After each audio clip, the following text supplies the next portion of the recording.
In this video, we're going to be tackling AN3 Radical Equations. So I'm just going to dive right in.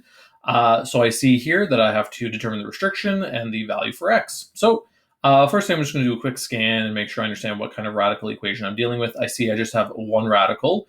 This is going to be nice. I just have to isolate for x just in that traditional way. By the way, I just have one x2 kicking around the expression. So I am going to start solving for x, but before I do that, I should say I'm just going to do the restriction off to the side here. So restriction. So I know that x minus 1 has to be greater than or equal to 0. Why do I know that? I know that because I can square root a lot of numbers. I can square root 1.5, I can square root 2, I can even square root pi, but what I can't do, I can square root 0, but I cannot square root negative numbers, okay? And get real numbers out, by the way. So this is a real number. Like all these right here, they give me real numbers, and that's what I like, including the 0. Sorry, the 0 also gives us a real number. This right here gives us an imaginary number, which we don't deal with in Pre-Calculus 11. You'll see that in the Pre-AP stream or in Pre-Calc 12A/B. Especially during COVID, we're not going to touch it. So I need to just recognize, okay, x minus 1 has to be greater than or equal to 0. So I'm going to add 1 to both sides. So my x solution has to be greater than or equal to 1. Okay, so whatever x is, I know definitively just by looking at it that it has to be some x value greater than 1. So I want to clarify that in my general statement when I'm looking for my solution and just evaluating the problem. So I'm just going to erase this kind of random black line here, and I'm going to start solving for x. So I'm going to add 1, add 1. That's going to give me 3 root x minus 1 is equal to 3. I'm going to divide by 3, going to divide by 3, and I've got the root x minus 1 is equal to 1. Next thing I'm going to do is I want to get to x. X is right now shielded by the square root sign. I have to cancel out a root sign. Well, what's the opposite of square rooting something? It must be squaring it. So I'm going to square both sides. Left side is easy, x minus 1. Right side's also easy, 1 squared. 1 times 1 is just 1. So I'm going to go over here and say x is equal to 2. And that's my final answer there. Now, normally with these questions, we would verify. It doesn't say to do it here, but we're just going to do it, just kind of keeping the habit there. So 3 square root 2 minus 1 minus 1 is equal to 2. So 3 square root 1 minus 1 equals 2. 3 times the square root of 1 is just 3 minus 1 equals 2. And of course, 2 is equal to 2. Check. Love it. Okay, let's go over here. So determine the restriction and the value for x. Okay, so again, I'm just going to look at my restriction. This one right here, very similar, saying, okay, x plus 1 has to be greater than or equal to 0. X has to be greater than or equal to negative 1. Okay, there's my little restriction there, kind of noted. Awesome.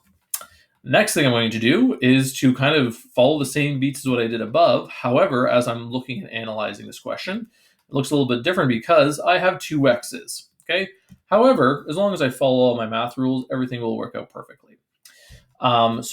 First thing I did, if I look to up here, I isolated for the square root sign. Well, that's actually already done in this particular problem. So in order to get rid of the square root sign and bring the x out of the square root sign, I'm going to square it. Okay, and if I square one side of the equation, I then have to treat it both equally and square the other side. So left side's nice and easy. This is just going to have an x plus 1 pop out. I have to be careful here because I'm squaring a binomial. So this is the same thing as x minus 5 times x minus 5. All right, a lot of students will forget that and just write like x squared plus 25. You cannot forget your middle terms. You will have a bad day if you forget your middle terms. So I'm going to do x squared. I'm going to just like distribute this and expand it out. It's going to give me 10x in the middle and then a plus 25 at the end. Now I have a quadratic. Okay, so I can't isolate for x and get a definitive x equals. Because I've got a quadratic, I'm thinking to myself, okay, I'm either going to be factoring or I'm going to use the quadratic formula. Okay, so I'm hoping I can factor because I can factor quickly and I can use that formula, but we'll see what kind of pops out of here. So I'm going to minus x from both sides and I'm going to minus 1 from both sides. So these cancel, gives me 0 is equal to x squared minus 11x minus 24. And by minus 24, I of course mean plus 24. I can do math. And then I'm actually kind of hopeful right now because I know that 24, in terms of factors, it has 8 and 3. And 8 and 3 give me 11. I notice it's a negative 11, which means that as I'm thinking about this, I want to do x minus 8 and x minus 3. Okay, and I'll do a quick mental check here. If I was to distribute this out, I'd get that positive 24, and when I grouped, I'd get negative 8x, negative 3x, which would give me that negative 11x. If you don't see that and don't recognize it, you can use quadratic formula and go negative e plus minus square root blah, blah, blah, blah, blah. That is perfectly fine. It's going to take longer, and on a timed exam, we want to use our time efficiently and effectively. So it's best to recognize that we can factor that. And then I'm going to think to myself, okay, I have two things multiplying equaling to 0. So then either x minus 8 is equal to 0, or x minus 3 is equal to 0. Because remember, the only way to multiply and get 0 is either one of them has to be 0. So that gives me x is equal to 8 or x is equal to 3 as my two possible solutions. I do a quick little check up here, making sure they don't break my restriction, and neither one does, so awesome. And then, of course, I do want to do a little check and see if any of them are extraneous, meaning that they popped out algebraically, but they don't actually work in the original function. So let's just see this. So 8 plus 1, does that equal to 8 minus 5? So 8 plus 1 is 9, so square root of 9 is equal to 8 minus 5 is 3. Square root of 9, 3 equals 3. Check. Awesome. Let's try this one over here. The square root of 3 plus 1, does that equal to 3 minus 5? 3 plus 1 is 4. Square root of 4, does that equal to 3 minus 5? Gives me a negative 2. Ooh, 2 equals negative 2. That does not work. So this is an extraneous solution. Okay, so when we square root a number, we only take the positive root. Some of you might have sat up when I said that because you're like, Savoy, I seem to recall us doing plus and negatives in front of things. Okay, and I will delineate that right now just to address it. If I said x squared is equal to 9, and then I square root and say, okay, square root of x squared is equal to 9, square root of 9, this is where I have to be sure to put the plus or minus, okay? I am the one creating the square root, so it's plus or minus 3, okay? Because it's ambiguous as to whether or not I can put a positive 3 in or a negative 3. Like, both of those evaluate to the same thing.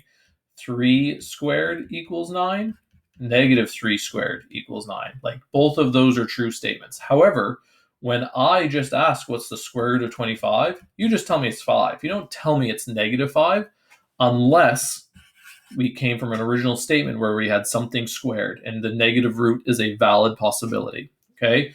So in this case right here, square root of 4 is equal to negative 2. It's just the square root of 4. For those of you looking for some further enrichment on this, you can actually go to Desmos and put these equations in.